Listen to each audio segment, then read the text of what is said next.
We get bothered sometimes when we hear deafening silence, whether it be from religious circles, cultural circles, and elsewhere. Those who speak out, we are grateful. Our hope is that the others will speak out too. Never have we really expected religious, cultural, and opinion leaders to speak out in support of NUP as a political party. Ensonga enyuma bannayuganda emitwe naddala abawagizi b'ekibiina kyabwe beba abagamba nti eyo kabanja etuuse ku ki. David Lewis Rubongoya SG avuddeyo n'ategeeza bannayuganda n'abagamba nti okabanja it is a process. Okabanja it is not a one day deal. Tetugenda kuva buvyeri nti tukabanja tugwe bugwi tukabanje. To turn up in big numbers. I think in Kampala the average voter turnout was 26%. You can imagine 26% of the people came out and voted. Why? Because of apathy. People have given up. They know that even if you go and vote, nothing can change. Yali kitaawe nga yafuga. Kitaawe bwe yavaawo omwana n'akola omusika wataata wataata yasika musaayi. Omusika yasika musaayi n'akwata entebe ey'obwa chairman ku kyalo. So kati David Lewis Rubongoya yavuddeyo n'agamba nti simanyi oba alaba gwe chairman wo mu kukyalo amazeeko bbanga ki kano ojja kasalamu banatulira mu comment section. Chairman wo ku kyalo kyammwe amazeeko bbanga afugidde ebbanga ki oba akulemberedde ebbanga ki tebagala kutasitamu. Kwanizako abalabe ebintu gyaffe Ebron Media wamu ne Focus TV mwebale gyonna gye mutuusaako kyamaanyi nnyo olututeekayo akantu gwe nojja n'okalaba. Tuzeene leero tunyumyemu ku mboozi zitambula mu ggwanga naye nga tunatana kubambagana nsonga zino nakusaba omukugu wange omummanyi profesa asooka bambulizeeko oluvannyuma lukomento bambagana ensonga oliyo yaŋŋambye musajja nga ebitibwa akuwa bingi nanti obigwanira kiba kisukkiridde wabikolerera naye ntwebaza abagoberera emitimbagano gyaffe gino era nga ye buli otubaako ke tusuddeyo notification nejagamba nsooka kalaba ekyo mukola kyamaanyi nnyo abali ku Ebron Media abali ku Focus TV buli otuteekayo akantu n'okakonamu n'okalaba ate waliwo omulala akalaba because oli mukalaba tereevu. So kituwa amaanyi naffe okukomawo netubawanga updates eno tujja gituuma top story of the day. Wow. Story egaggadde ey'olunaku era abalaba emitimbagano gyaffe gino bagirindenga tukwata ku story ezo zonna ezibeera mu lunaku zitambudde mu ggwanga netulondamu esukkulumye mu zinnaazo netubanga tugitemaatema okusinziira engeri kiffe gye tugirabamu. Njogero kijjukiza abantu nti sifa basinga otegeera era bye twogera ndowooza zaffe zitulanzibwako nga ffe ng'abantu. Igwe awakanya oba gwe alina endowooza ey'enjawulo ku yaffe genda mu comment section eri open teekamu. N'ekirala emikutu gino gikyali open eri buli muntu alina endowooza eyiye otukubira essimu n'otuyita n'okola interview tereevu ne tukola interview naawe n'oyongera okunyonyola abantu. Omuntu yenna alina story ng'eyokya story nga nnungi nawandyagadde ogisharingako n'abantu enamba kwe ziri ku screen tukubireko otugaye bannange njagala kunkyazaako bannange nyina story gye njagala okukola ki okwogerako tujja kukukyaza freely tujja kuwa omukisa alabika ku ntinde gagadde exactly. Wow. So nze Ade Wilberforce Ekirime Muyanja era nga ndi musimu okubeera nga ndi wano nammwe okoze n'akambogoza tubambage tumeteme ensonga agambako waliyo muzeeyi wange yaŋŋa sajja akagambo tubambage akajjeewo nakulira mu bajjajjange era abaana bakulira mu bajjajja baabwe balinaako enkizo mu nnimi zino ze tukozesa tusuulamuko obugambo obwenjawulo. Nyina kyali wange bamuyita bone kimanyi kuoli olaba kyali wange oyo yakula ne jjajjaawe naye era mba mwogera emboozi y'ebigambo byasuulamu buli bunnansangwa olulimi olugagga akugireko ku ngero n'ebisoko ebyo bigenda kusinza ku mboozi gye mulimu nakoonayokko. So abantu abakula ne bajjajja baabwe ako kantu kankizo bakalina. Wow. Kyo ekiriwo leero tubale tuli awo ku mitimbagano. Yes. Abule nesano okuyitaayita. Olukiiko lw'abannamawulire oba press conference ekavule. Omukulu Joel Ssenyonyi, Ssaabawandiisi wa Nuupu, Oweekitiibwa Lubongoya n'abakulembeze abalala. Yes. Nga bayitematema ku nsonga eziriwo. Kati goge ng'omukugu wange. Kuba kamera zaffe zikulabyeko. Na nawe gy'oli. Kibadde kitasobola otemeeramu abalabi baffe abatabaddeeyo abatalabye. Okay. Butereevu gwe ali mutulaba onawo sinzidde okulaba ali mu Uganda, East Africa ne Africa wamu ne diaspora. Mukola kyamenyi okubira nga mulaba kati ffe nga bwagambye nti okusinziira tusunsula ku ebyo kubanga press conference tutola mu 2 hours and above kati sobola gimenyamenya wano mu dakiika 25 oba 3 olwa kye tukola kwe kugiramu ebyenkizo kwe kugiramu ebyo bye tugamba nti at least bino omuntu yenna yandibadde ayetaaga obimanya. We tubadde mu press conference tujjukire nti nno eno yakubiri bukyatuva mu kulonda okuva twava mu kulonda era omuntu ayinza okwebuuza lwaki Nuupu ebadde esirise nnyo Robert Kyagulanyi Ssentamu watabaawo tekola ki tegenda mu maaso tewabengawo kigenda mu maaso era abakulu mu kujja okunoganya bagambye nti babadde oluvuvu baluwulira nabo kiki ekigenda mu maaso nga Nuupu esirise nnyo kati nga ffe bannamawulire tuba tugendayo tuwulire tujje tutemeeteme abantu biki bye baagala okuwulira oba biki bye bandyagadde okumanya ku bigenda mu maaso mu Nuupu. Ekisookera ddala tetuyinza kubuusa maaso okujjukiza abantu nti pulezidenti wa Nuupu akyali mu kubeera nga yeekwese ali mu ddukadduka okumala ennaku ezisukka mwana. Kino kitegeeza nti it is not a normal business. Si nnaku za bulijjo, si biseera bya bulijjo eri ye nga president oba principal ow'ekibiina ekiramba ekisinga amaanyi mu ludda oluvuganya oba oludda oluwabula gavumenti.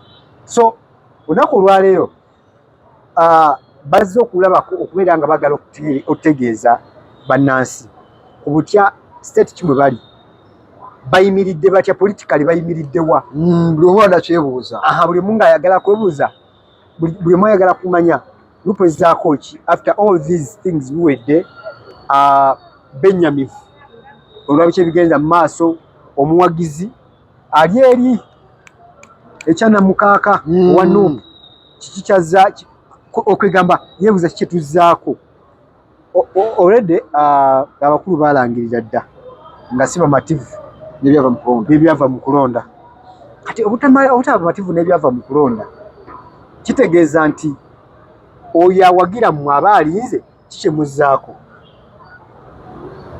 Speech esoose ebadde eri official oba ebadde ey'abakukunavu abadde omukulu SG David Louis Lubongoya ng'agezaako okuttaanya ku biki ebigenda mu maaso. One ayogedde ku Kiba Kalulu ekyakudde ejjembe mu bululu bwonna okuva waggulu ku bwa pulezidenti mpaka eno wansi ku bakansilas n'agamba nti omuntu yatuuka n'okutuuka ng'alina DL forms ze nga tasobola kukola ki alina zikukusa bukukusa yes nga ntuufu naye nga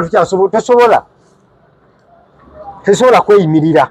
Kitegeeza nti akalulu nga ke baavaamu oba ketuvuddemu si ka bulijjo. Era navayo n'agamba nti bo ng'ekibiina balina emitendera gyali ena omwali okabanja omwali okanoonya okanoonya kyakolebwa ne bagenda mu kalonda ekikolebwa ne bakalonda ne bagenda mu kakuuma ne bakakuuma newankubadde mu nkomerero y'okakuuma ne bitagenda bulungi. Kakati navayo nattanya n'agamba nti ensonga enyuma bannayuganda emitwe naddala abo abawagizi b'ekibiina kyabwe beeba abagamba nti ey'okabanja etuuse ku ki. David Louis Lubongoya SG avuddeyo n'ategeeza bannayuganda n'abagamba nti okabanja it is a process. Okabanja it is not a one day deal. Tetugenda kuva buvyeri nti tukabanja tugwe bugwi tukabanje. Agamba nti kigambibwa oba nze kooti nga bigambo byakozesa nti tekigenda kubatwalira lunaku lumu. It is a process era ng'ekibiina ne bannayuganda abawagira NUP gye bategeera obulungi egenda mu maaso. Abasinga okupika ekyokubanja ekyogamba nti nga tebali mu kabanja si baabwe. Abibiina birala nti Roni omuntu ali mu kugamba nti NUP nga tebanja, NUP nga terina kyezzaako, si muwagizi. Nti omuwagizi waabwe owa NUP bwe bagamba nti bali mu kabanja oba okubanja kugenda mu maaso yasobola okukitegeera. Era agambe nti it is a process which process needs time oba takes time. Okuva tutandise okubeera nga akalulu kawedde okulangirirwa era ne balangira bwe bagadde, it is a process etagenda kuvaawo leero. Kitegeeza ki nti tusuubire bo ng'ekibiina okutuuka ku kinyusi kyabwe kuba bagambe bamativu nakyo ekigenda mu maaso. Ne bagamba nti n'ensonga ya Robert Kyagulanyi Ssentamu okubeera nga taliimu tatalabika si kya bulijjo. Kati olw'okuba si kya bulijjo, bwe lwaki ogamba nti okabanja tekukyakola ki? Tekukyaliyo. Agambye nti babadde mu bululu okuva 2021 bamanyi kyonna ekyaliwo era akalulu kaggwa biki byonna ebyaliwo abantu babijjukira. N'agamba nti ku mulundi guno ekyo ekitali nnomo ekitali kya bulijjo kyekitegeeza nti n'erike ey'okabanja nayo si ya bulijjo. So kati okufumba ku kabanja kukyagenda mu maaso. Era n'agamba nti just munnayuganda gwe beera alaati beera ng'omanyi nti ensonga tennaveebwako era ekyagenda mu maaso. SG David Louis Rubongoya afuddeyo n'ategeeza n'agamba nti munnayuganda yenna oyo ayagala eggwanga lye ennaku zino waliwo akalulu akagenda mu maaso akalala. Oyinza okumbuuza kalulu ki? Koba chairman Akalulu koba chairman LCK one. Agambye nti emyaka mingi egivudde emabega eyo okuva ekibiina kya NRM ekikulemberwa General Yoweri Kaguta Museveni tihabulwa bazenga LC1 ng'abantu balinga abakikwata mu bwongo nti alina kuba wa kibiina kye NRM naye nga lwaki bakikola olwedde bategeka akalulu ako ng'okulonda kwa ebbugumu kuwedde. Kati nga n'abantu babivaako dda era akalulu kano we kaba kalondebwa ebiseera ebisinga bakulembezanga foomu oba foomu zino ez'okwewandiisa nga za NRM. Kati nti mugenda okubeera nga balonda bwemuba bulowooza oba byakulonda bya bulijjo bya NRM tunafunayo akawamu. Abadde nategeeza nti teriiyo kalulu kalala, temuliimu kamyufu kalala. Era wenkubuuliza chairman wa mukukyala afugidde ebbanga ki? Kibuuzo kinene nnyo. Gyembeera oba eri mu kyalo? Ku kyalo kale w'obeera? Wembeera simanyi. Ate kukyalo ewaka? Eri. Naye otanga okutegeera nga chairman yafuga. Oba naguno gwaka yakyafuga. Ffe tulina chairman ku kyalo era ewaffe gye banzaala yali kitaawe nga yafuga. Kitaawe bwe yavaawo omwana n'akwatamu omusika wa taata. Yasika musaayi. Omusika yasika musaayi n'akwata entebe ey'obwa chairman ku kyalo. So kati David Louis Rubongoya yavuddeyo n'agamba nti simanyi oba alaba gwe chairman wa mu kukyalo amazeeko bbanga ki, kano ojja kasalamu banatuulira mu comment section. Chairman w'oku kyalo kyammwe amazeeko bbanga ki, afugidde bbanga ki oba akulemberedde bbanga ki, tebaagala kuta sitampu. Chairman akugamba talina kyafunamu kuba chairman. Bawasibwa mu mutwalo gumu omwezi. Yes. Bwe basaba ekidduka babawa kagaali. Era nakulaga omulimu tewali makulu. Stamp. Naye tuuka okumugamba nti chairman tukyusizzaamuko tuwadde ono. Stamp tukole ki? Stamp tebagita. So Rubongoya abadde ayogera agezaako okujjukiza bannayuganda nti okulonda kuno tukwetabemu. Okulonda kuno tuleke kuwa chance ya kibiina kimu kubeera nga kyekikulembera. Kubanga bachairman b'oku kyalo mu kaweefube gwe baalimu ow'okwewandiisa abantu okuva eri wansi balaba nga bachairman babakubanga nnyo oba bachairman bateteganyanga nnyo enteekateeka zaabwe lwasooka gye batuukanga wa chairman bawaki wenaalemu kati agambye nti mujje mukeetabeemu wadde mwamenyeka emitima mweri ebyabaddewo naye bwe musula sitepu kana akalulu akeveno wansi tugenda kuba naffe tukisudde akati tuba tukasudde twetabemu eno wansi naffe tubeere ne bachairman abannubu tubeere ne bachairman nga si bwenaalemu bwe tutandika okuyisawo projekiti zaffe tutandika okubaako bye tulanga bituwa abantu bano abeera ku kyalo nga naffe tulinayo omusingi so ebigambo ebimu ku ebyo omukulu SG David Louis Rubongoya yagezezzaako okulaba nga attaanya katono nnyo kenjagadde kenanotinze wano mu speech ye kenjagala okuba nga nzitaanya nange teeka okubeera nti wamaze okwogera ye nga ye n'agamba nti n'awaayo omukisa oba kaŋŋambe n'ayita sijja guyita mukisa babadde bonna bateeketeeke kwogera omukisa n'aguwa omukulu gwe bayita kanso omanyi nagambye kati ebitiibwa atambula bingi kanso leader of opposition omwogezi w'ekibiina ate spokesperson ow'okuntiko byonna naye alina byayogedde naye kasooke tumaleyo SG n'agamba n'ekirala nti omukulu Muwanga Kivumbi yakyaliddwako y'omu ku abo be bakyaliddeko nga press conference sinatuuka naye n'agamba nti obumu n'okubeera nga ekibiina kikyali wamu naye kimuwa amaanyi ne gyali ewa mu kkomera era n'agamba nti ye akyali gumite ng'enjogera ennaku z'obeekola enjogera yavuko eriko akyali muvumu nnyo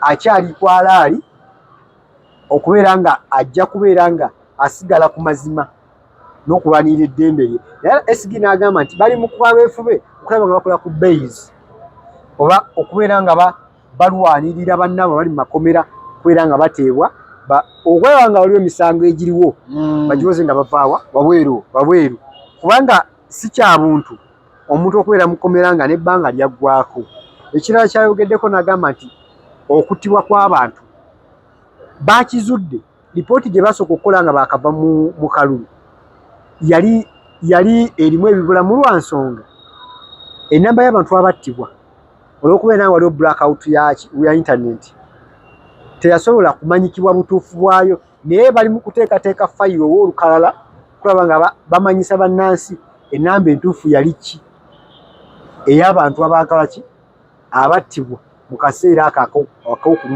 ak'okulonda ne wano mu kujja okulangirira so agambye enamba gye yaba eyaweebwa eyo ye yali yakatuuka naye bagenza okizula nga abantu bangi abafuna obuzibu abantu bangi abali mu malwaliro abantu bangi abaafa mu kaseera ako so omukulu SG Rubongoya kati Joe Sonyonyi azze kukaatiriza nnyo lwakikulembeza bya Rubongoya nti remember baba bajja mu press conference they prep ekyo tugenda okugamba abantu gugenda presenting yaki so SG yebwazze tujje tugaane nti tugenda mwayirakiza ekibiina SG abawa ku mwanjo kati mu kiseera nga Robert Kyagulanyi Ssentamu taliwo nga principal n'abamyuka abasinga bawambibwa SG abadde wakumwanjo nnyo okulambika biki ebigenda muki maaso so kati Joe Sonyonyi azze kulambika oba kugezaako kuttaanya n'okugaziya naye mu bimu kyayogeddeko agambye nti basaba oba bagala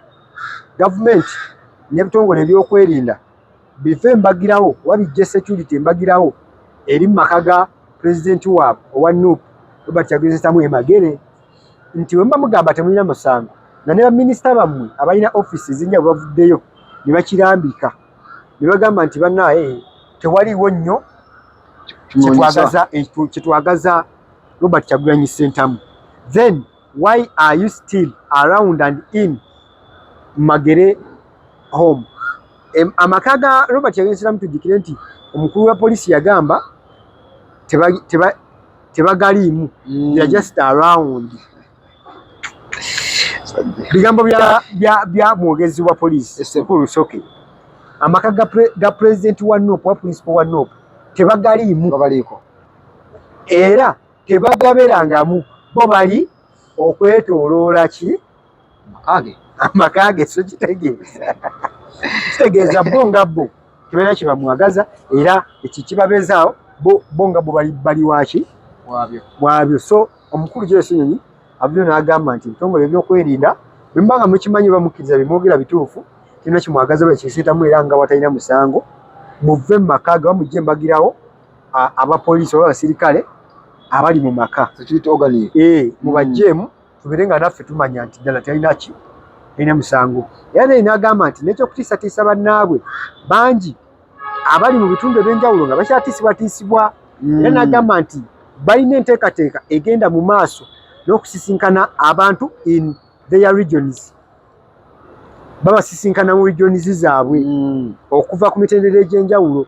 Gamba nga bugamba nti sub-region yeeno tulinayo gundi erida akuŋŋaanya akakiiko aka kabakulembeze bachairman baani nga bwe babalonda, then babasisinkane balabe nga bababudaabuda n'okubagamba eki ekiddako n'okubategeeza nti ekibiina kikyaliwo, ekibiina tekigwanga era emirimu gyakyo kyatambula kyannawadde era gigenda mu maaso nga bwe bategeka embeera ya politics oba ey'obufuzi ebyeddembe mu nsi yattu Uganda nga bakola buli kimu kye baagala okuba nga bakola. So Joyce Ssenyonyi bye bitonotono byesobola okugamba ku ebyo byazze okutanya mu press conference. Mbuufu bwe bumu tulabyeko ko abantu abamibwa kaadi abatanese okuwanda emirindo baliwa Joyce baagala omubaka aliyo obudde ow'Emityana Women MP yamibwa kaadi tujjukire naye mu kunoonya akalulu twamulabako ku ziraaleze ng'agamba Robert Kyagulanyi sentamu waggulu ye pulezidenti wange obudde buno ali mu kulya ebigambo bye yana interview gyakozeeko ku mibuto egimu ng'agamba ye takyali wa Nuupu naye nga mu kunoonya akalulu yawozaaga Robert Kyagulanyi ye pulezidenti wange. Ensonga gy'awadde bu Nuupu erina amateeka gaayo, oba oli wa Nuupu n'okuma kaadi ne weesimbawo nga as independent oba ovudde mu kibiina. Naye ekizo ekibuuzo kivudde lwaki ate mu kunoonya akalulu yagamba nga Kyagulanyi ye pulezidenti wange era alamuyitiraku. Kaakati alaba Focus TV wamu ne Ebron Media nkwebaza nkujjukiza okukolera nga owagira abantu baffe abataddemu kasente nga Focus Event Services bagamba nti beeyune bakwatire omukolo gaggadde omukolo ku mitendera gyonna mu kyalo nemwa omukyala newamuwezi then bakugamba nti bagenda mu nsi yonna international. Wonna wogamba nti oyinza ogamba abakola Uganda wokka abatulozezzaako bakimanyi nti ensi yonna tugikola ki tugitabaala era tukola emikolo wonna gwe gamba nti bajeti yange yiino ate ne mu honeymoon nyina embaga yange naye njagala ebifaananyi bino ebisooka naye wetuli obeere nga batuwa ebifaananyi byabwe tubakubye. Then nekirala oli ku mukolo yegwe mugole bisitress bikuyitirire okubira omutindi okubira owa juice okubira ow'ebifaananyi okubira owa entertainment okubira owa cake kati yo stress muveeko ababe Focus bukwata namba yaabwe yiiyo bakubire bano bagambe bane ku miliyoni zange zina 3 miliyoni zange zina 5 biki byensobola okufuna era omukolo guyinza kufaanana gutya bwe gwagala mu kibuga guyinza kulabika gutya bagamba okusinziira awo ekkololo woyagala ogenda sente zino ntono katugutwale Nansana tujja funa omukolo mulungi oba siki yongerako obukadde bulala 5 tugutwale wali waggulu ekkololo woyagala. So kaakati bakuwa guidance because they are events planners bamanyi kye bakola era bakikugukamu. So nga ne bannaffe aba Focus Farms and Chickens Supply bagamba no teweekuba mpi ka school fees kabuze omulimu gw'okola bakusasula kitono omulimu gw'okola oluusi sente tezijja bwe bakuwa akasente ako batuukire bagee bannaye kanakafuubwe kati nyinza lundiramu nkoko mmeka bakuwe guidance entuufu olabe nga ofuna ka side dish oba ka side job kosobola okugyamu akasente akatonotono obiri nga naawe weekulaakulanya mu ngeri emu oba endala. Oyogedde ku kya Joyce Baagala. Joyce Baagala y'omu ku babaka abali lake. Lwaki ngamba bali lake? Y'omu ku babaka abajja mu kwesimbawo ne basambirawo akaji nga tabadde mu bya politics. Yafuuka mawulire. Kyentegeeza ki kino? olabanga Honorable Kaya Christine wa Kiboga yava javudde emirimu gye emirala the first time bagenda mu byobufuzi abantu ne bamwesiga ne bamulona ne bagenda mu ki parliament kati mwali Hildaman mwali Solo Geoffrey Lutaya mwe mwali oyinino omukyala gwe Joyce Bagala mwe mwali anyo omulalao Godfrey Sazo we Gomba first timer the first timer ne waliwo omukisa ne bakola ki ne bayitawo so kakati njagala kijjukiza abantu we bati ba first timers inti tegali maanyigo okujja okwo first time n'olinnya gayinza tegali maanyigo wabula waliwo kye bayita amaanyi g'ekibiina kyewakola ki kyewaliko inti Joyce Bagala bw'akomyewo second time ali independent tebimutambulidde kamwokyeza kitegeeza ki nti paate ye yali etegeeza ky'amaanyi mu kujja kwo mu kibiina so kakati abantu baleme okubuusa amaaso ebibiina ebiba bibaleese mu ki mu byobufuzi ebiba bibaleese mu bantu abantu besobola okuwa credit y'omuntu nga si first timer y'omuntu abadde mu politics ebbanga asangiddwamu y'omuntu asavinze ekisanja ekisuka mu kimu kuba lwa nsonga abantu bamaze okutesitinga manyi ebyobufuzi bino abantu abasinga kiringa mirimu ba entrepreneurs omwami Kakiika omwami Isa Kizito batero tugamba manyi mbagoberera nyaabo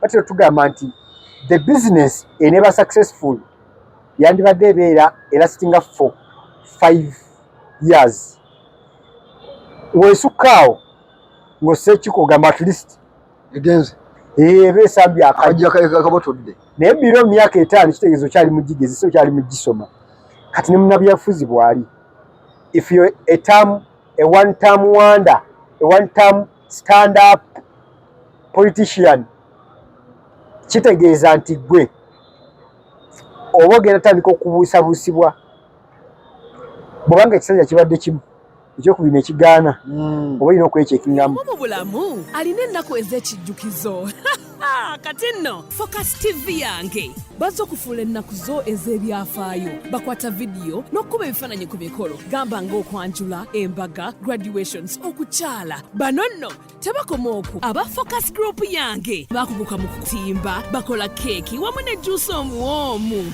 nga kuno bagattako okukola graphics ne branding ow'ekitongole kampuni oba bizinensi yo era basange ku kitebe kyabwe ekikulu e Kampala ku Jesco Plaza oba basange ku ofisi zaabwe awo ku Focus House Mutuba ne ku ofisi zaabwe empya Kiboga mu Town Council ku 2nd Street okuliraana Smarton Hotel ebisingawo bakubire ku simu zaabwe 0757 133 162 oba 0789 020 gwali ku Facebook ne Instagram kebera Focus Group yange ate ku YouTube beba Focus TV yange kusubscribinga ku Focus TV yange bingi